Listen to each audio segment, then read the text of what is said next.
साथियों नमस्कार, जय भीम। आप देख रहे हैं बहुजन चलो, मैं उमेश करुणा।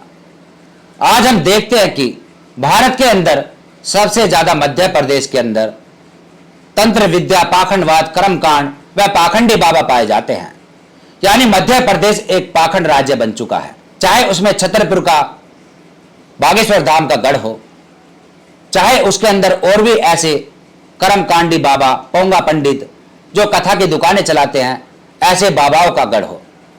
और उसी तरफ हम देखते हैं कि रोजाना आए दिन जो कि पाखंड व कर्मकांड से जुड़ी हुई ऐसी घटनाएं सबसे ज्यादा मध्य प्रदेश से ही देखने को मिलती है।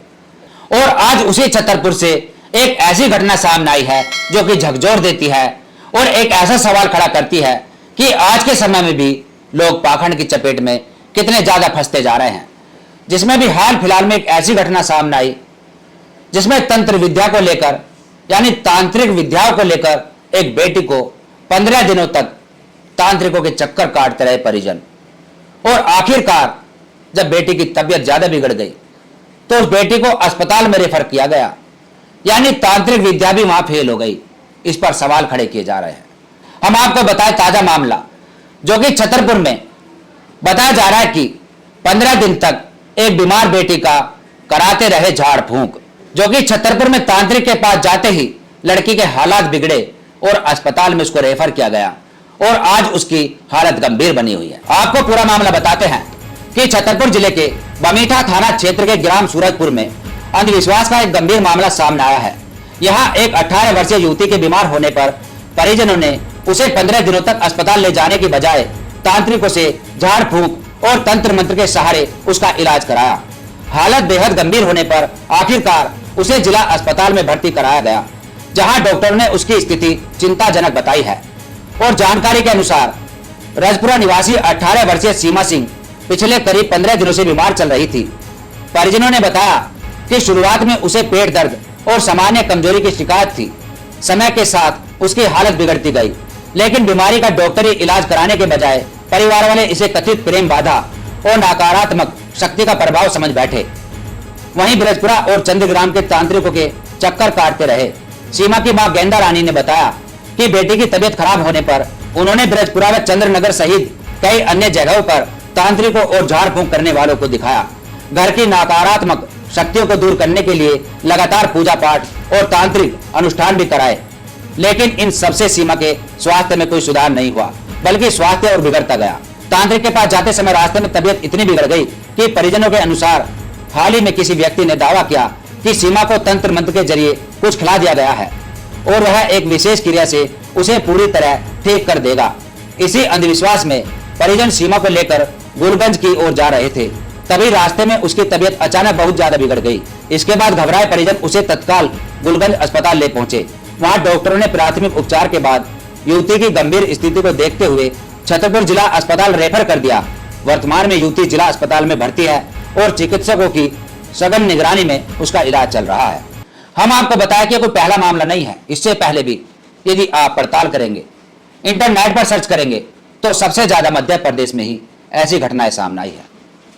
वहीं हम आपको बताते हैं कि भारतीय संविधान का अनुच्छेद 51A, जो कि सभी प्रत्येक नागरिकों को एक मौलिक अधिकार की तरफ ले जाता है, और वह कहता है कि प्रत्येक नागरिक साइंटिफिक टेम्पर, यानी कि वैज्ञानिक दृष्टिकोण से ही देश को आगे बढ़ाए और अपने मौलिक कर्तव्यों का पालन करे।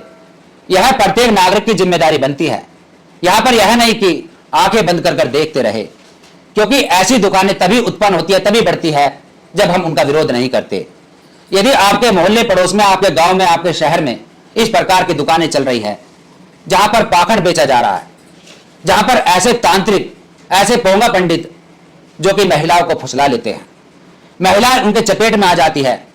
किसी को संतान प्राप्ति की बात कहते हैं, किसी को कहते हैं कि शोषण से छुटकारा, और किसी को कहते हैं कि बच्चा पास हो जाएगा, किसी को कहते हैं कि तेरे पति का कार्य चल जाएगा, तेरा पति वश में हो जाएगा।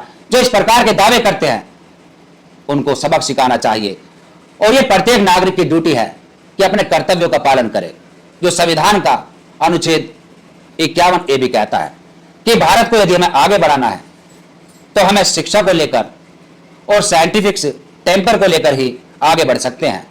और हम देखते हैं कि आज के समय में भी कुछ लोगों की दिमागी रूप से नसबंदी कर दी गई है, यानी दिमागी रूप से वह अपंग हो चुके हैं, गुलाम हो चुके हैं।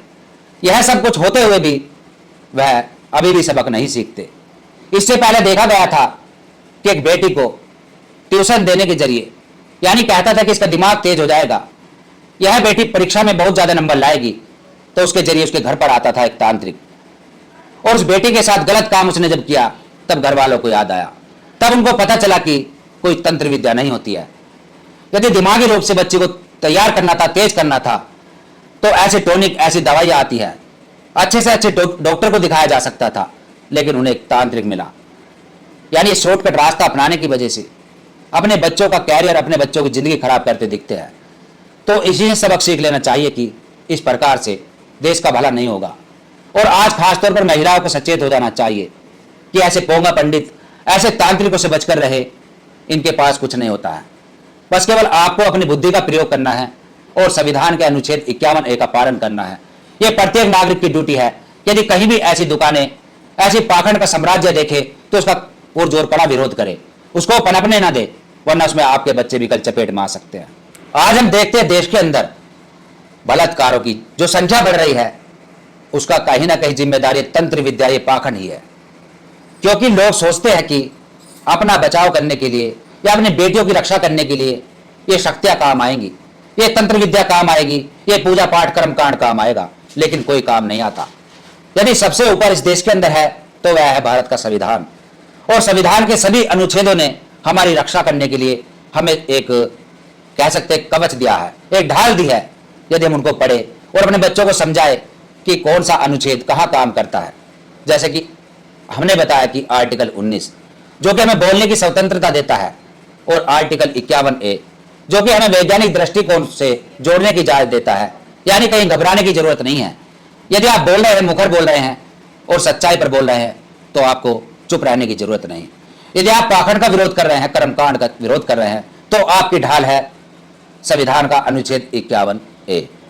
वह आपको इजाजत देता है किसी भी कर्मकांड, पाखंड का आप विरोध कर सकते हैं, जादू टोने टोटकों का विरोध कर सकते हैं, और ढाल में हमारा 51A। कोई आपके ऊपर FIR दर्ज नहीं होगी, कोई आपको छेड़छाड़ नहीं करेगा। बस यह आपको सोचना है।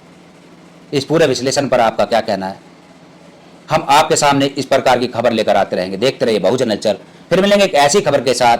जय भीम, जय भारत, जय संविधान, जय विज्ञान। धन्यवाद।